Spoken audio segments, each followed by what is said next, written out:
Hey everyone, Emily Jashinsky, culture editor at The Federalist, here with my colleague Tristan, justice staff writer at The Federalist. Make sure you like and subscribe while you're here. We are going to talk today about The Social Dilemma, the new documentary out on Netflix. If you haven't seen it, it's definitely something worth watching. Tristan and I have different opinions on The Social Dilemma, but Tristan has a story up on The Federalist about it.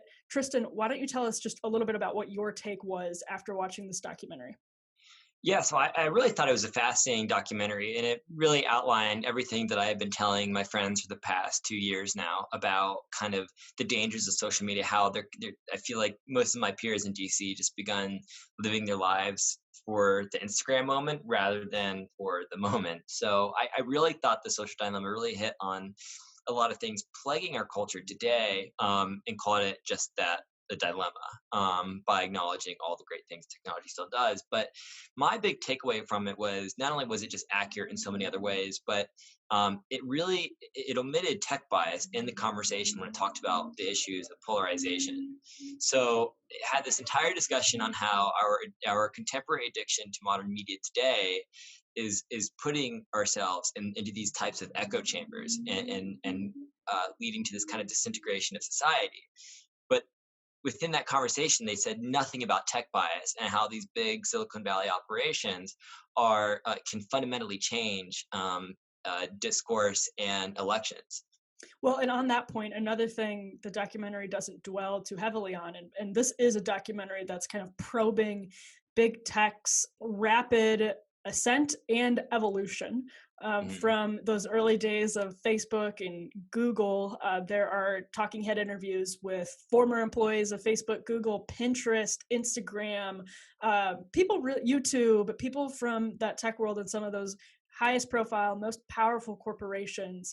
And most of them interviewed in the documentary have regrets about the role they played in addicting people and changing people's lives so quickly and for the worst in some ways. One thing they omit, though, you mentioned tech bias. They definitely didn't talk about that, but they also didn't talk about the monopolies that allow big tech to get away with its bias.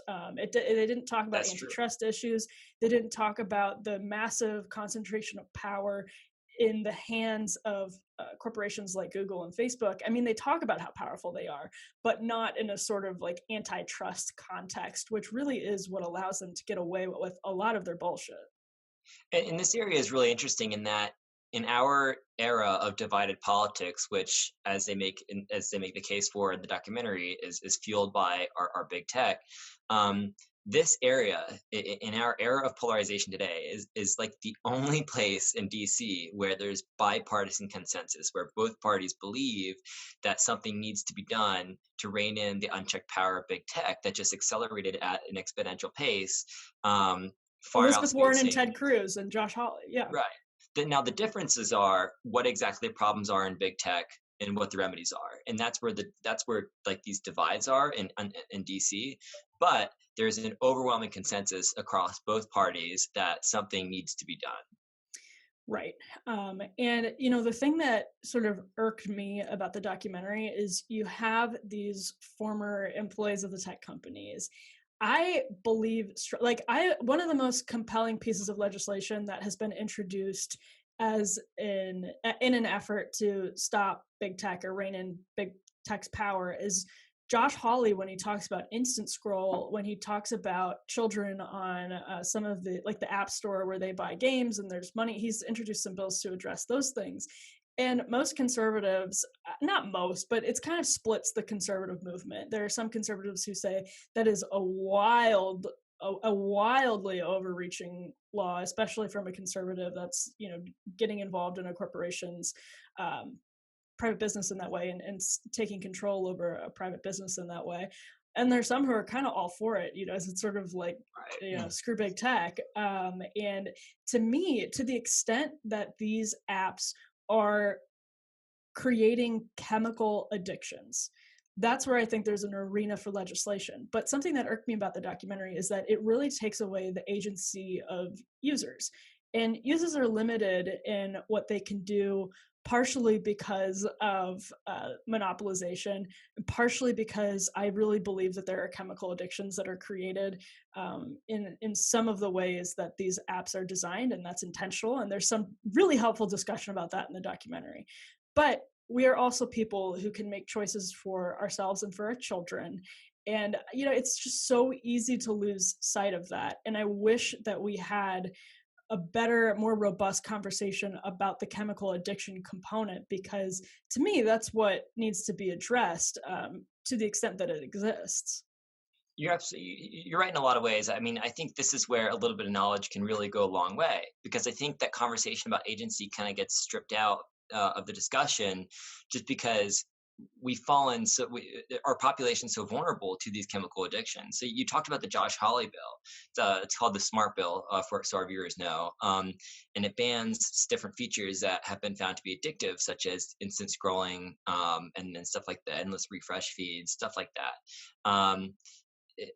So the bill, I mean, the libertarian in me is absolutely against it. Government really probably shouldn't have a role in interfering in such a dramatic way. And I think Hawley knows that it was probably a bill that was never going to be passed, is never not going to be signed. But it played, I think, an important role in promoting this wider discussion that we're having. I think that was this goal, exactly. Yeah, and I think in that way it's been effective, because I think these are discussions that need to be had, and where a little bit of knowledge again can just go a long ways in helping people roll back their screen time. So agency, they actually did discuss it in the documentary. They talked about personal responsibility in it, and kind of the whole point was that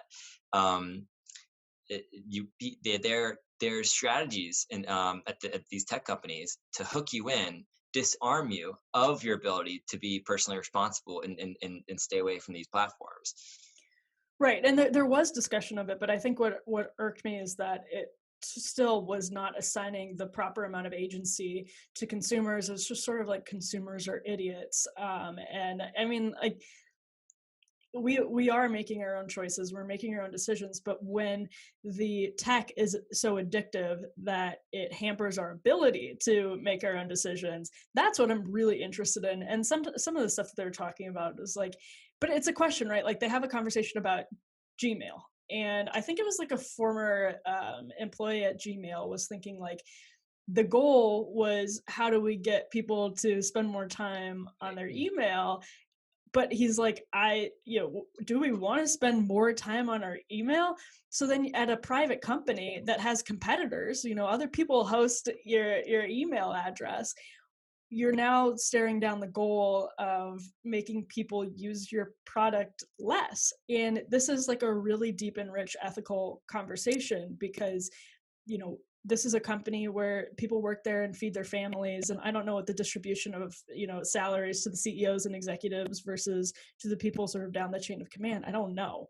But this is a company that's, its money feeds families. And so now the question is, do we want to make less money and have Gmail be less addicting? Or is there a market for companies, big tech companies, that are less addicting? And this is one of the products are less addicting. And this was one of the interesting parts of the documentary is all of these executives, former executives or former employees of these major companies, were talking about how the negative influence tech has had in their own lives. We had the guy talking about Pinterest. He was in the pantry. Yeah. He ran Pinterest, and he was on Pinterest, like in his pantry making dinner. He had no time for his kids. Right. And they don't let their kids use it. And like, the question there from my perspective is like, doesn't that mean there's a market for an email account, like some sort of email service, whether it's an option on Gmail, whatever it is, to like sleep, or, like, doesn't that mean that you should start coming up with solutions that better serve the audience? Because clearly there's an appetite. So maybe you'll get more people using your products if they know that it's less addictive. I think we've seen some tech companies sort of dip their feet in that pond, but I'm really interested to see if the industry as a whole adapts and comes up with products that are marketed as being less addicting. And if that's the case, it's an example of the free market doing its job. Yeah, no, I think you're right. And I wouldn't be surprised if we saw a lot of tech companies doing that in the future. Now that this is becoming a more widespread concern of people who are of people who are still in Silicon Valley. Because I bet you there are way more people other than just those who were in the documentary who are still at these platforms, very concerned about some of the stuff that was talked about. So last night I was actually kind of going through my iPhone settings and looking at the screen time feature just to see. Here, I just got notifications as we're sitting here, but I was going through the screen time just to see how much time I'm spending on my phone. It's embarrassingly high, but it showed there were different settings that you can actually put in there, say capping your time on these Yeah. different apps. So Hmm. if you see you spend more time on one app than the other, you can go in your settings and set a notification for it to kick you off the app. So Right. I think we're probably going to see some more stuff come out like that. But a huge difference with technology that we have with other addictions is the absolute necessity that it plays in our lives. I mean, you and I are both on our phones all the time for work. We're emailing all day. We're on Twitter. We're watching for breaking news. Um, Technology plays such a fundamental role in our daily life, whereas almost every other addiction, it just doesn't, except maybe Hmm. food, which is another issue. It's not, we don't have a social stigma against people on their phones all the time, like we do people shooting up heroin down the street or Yeah. addicted to other types of substances. We have a body shaming stigma, sure, but food is also kind of in between, where it's not this great thing that you don't need that you can go without. So Yeah. yeah, the necessity just plays such an important role. Yeah, and that's a really good comparison, right? Like, unless you work at Studio 54 or you're the mayor of Washington, D.C., you don't have to do cocaine to do your job. You don't have to do cocaine to stay in touch with your friends and family. And I'm I not mean, talking Trump about asked Mayor Biden Bowser, for a by the drug way. test yesterday, so Right. Yeah. Yeah. Yeah. So yes, and I think that's a really valid point, and that's kind of again what I wanted to hear more discussion of is sort of like how all-encompassing tech is, and I think part of the reason that there wasn't enough discussion of that is because you kind of run into a brick wall when you start having that conversation, which is that it seems as though there are no good ways for us to disentangle ourselves from tech at this point because. And you know what the other interesting part of this documentary was, and this is a conversation I'm glad it had, which was, and I think it did a decent job of it, which is like tech when Facebook came out and when Google was growing and when Amazon was shifting, it was this note of optimism that was echoed by its media coverage and sort of echoed by elites, and I think totally was bought by average people that like this is the next frontier, this is a really positive thing that's going to connect people, we're all going to understand each other better and our lives are going to be easier.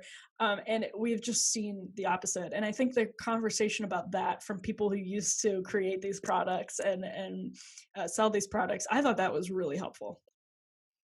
yeah, except we definitely don't understand each other better than we did 15 years No, ago. that's the And they opposite. definitely made that point. Yeah, absolutely. I really thought the conversation they had about the Truman effect was especially interesting. How um, we all kind of begun to understand that these echo chambers online existed, but I think the documentary did a really good job at putting it into perspective, into just how extreme things have become, Mm-hmm.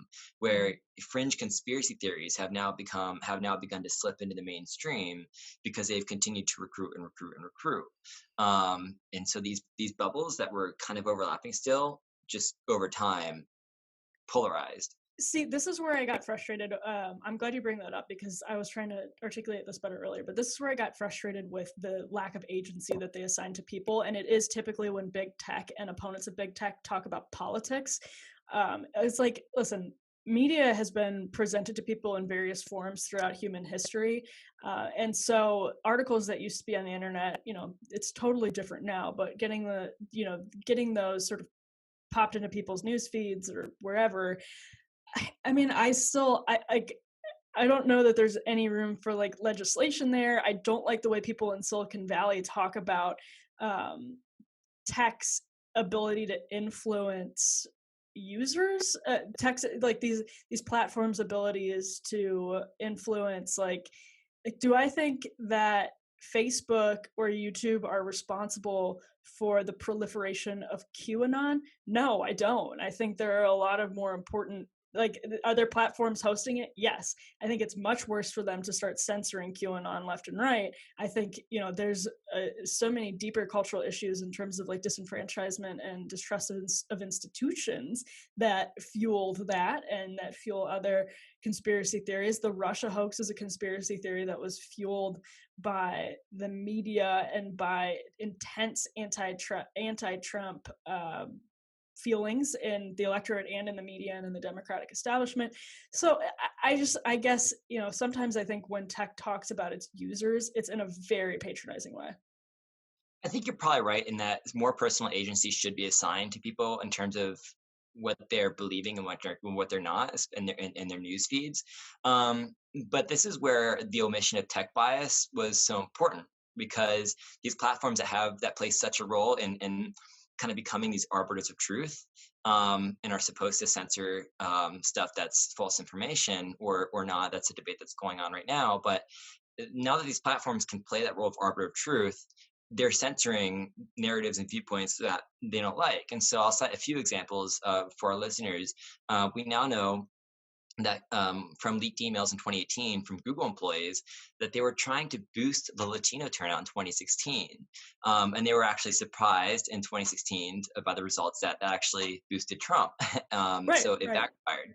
But we also know a couple of other examples. We know that for prominent Republican members of Congress, some of the most outspoken conservatives in the Republican caucus were shadow banned by Twitter, which Twitter explained as merely a glitch in the system. If you pay attention to tech bias and their responses, it's almost always a glitch. It's almost always a bug. And we can just look at the donations that come out of Silicon Valley, and it's all for Democratic elites. And that raises serious questions about Silicon Valley's ability to be objective. Right, absolutely. And what strikes me about this conversation, for instance, is that we are talking about a Netflix documentary on Zoom, and we will promote it on all of the Federalists' social media platforms. And to the extent that we talk about the level of all-encompassing importance that tech now plays in our lives, how else would we have this conversation and then put it out into the world for public consumption? It's we can't print it on a newspaper. This is a really good conversation, and what I hope we hear more of, what I hope this documentary signals, is that more people who are veterans of this industry are going to come forward and talk about the methods and the motivations behind the products. So I want to know what's being done purposefully, how these products are purposefully being designed to create patterns of addiction in our brains. I think there's much more to be said on that. And I really hope we hear more and more veterans of the tech industry sort of come out and talk about what was happening behind closed doors in these C-suites. I think you will, and you hit on a few points there. Where we at the Federalist, we're utilizers of big tech. We drive traffic to our website off Facebook, off Twitter, or we're promoting this podcast on YouTube. But online is really the 21st century public square. Our world's different than 100 years ago, and so these online platforms are the places where political conversations and dialogue do happen. And it's important that we protect these spaces with a free and open marketplace of ideas. I tend to disagree that there's no legislation that can help ensure this. Legislation I just meant on actually the political issue, but yes, go on. Oh, I see. Okay. Well, just so our listeners know, and I wrote about this too, just a quick piece, the Department of Justice actually submitted its draft legislation to Congress last week with a list of suggestive changes to the 1996 Communications Decency Act, which forces platforms, there's a provision called Section 230 of this act that incentivizes platforms to take down illicit content. And the Justice Department wants the Congress to clarify that language to ensure that these websites don't weaponize this act to take down and censor selective content that just goes against the narrative they're trying to promote. Yeah, yes, absolutely. And I think we lose perspective in 2020 at how, in terms of how quickly things have changed.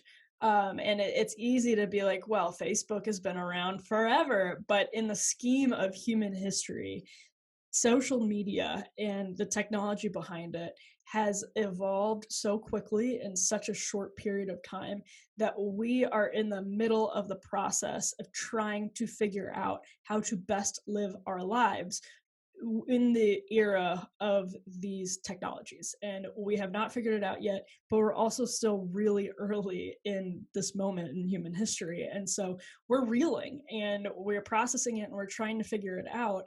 And I just think we do lose perspective on how quickly and dramatically things have changed. And take a breath and realize that we're figuring it out. We don't have to have all of the answers right now. In fact, we don't to some of those ethical questions like we talked about with Gmail, but we're figuring it out. And hopefully the incentives are there to create the right solution. Tristan, any final thoughts on the social dilemma? No, I think we wrapped it up pretty good. Thanks, Tristan. Well, I'm Emily Jashinsky. He's Tristan Justice. Please like and subscribe. We'll be back soon with more.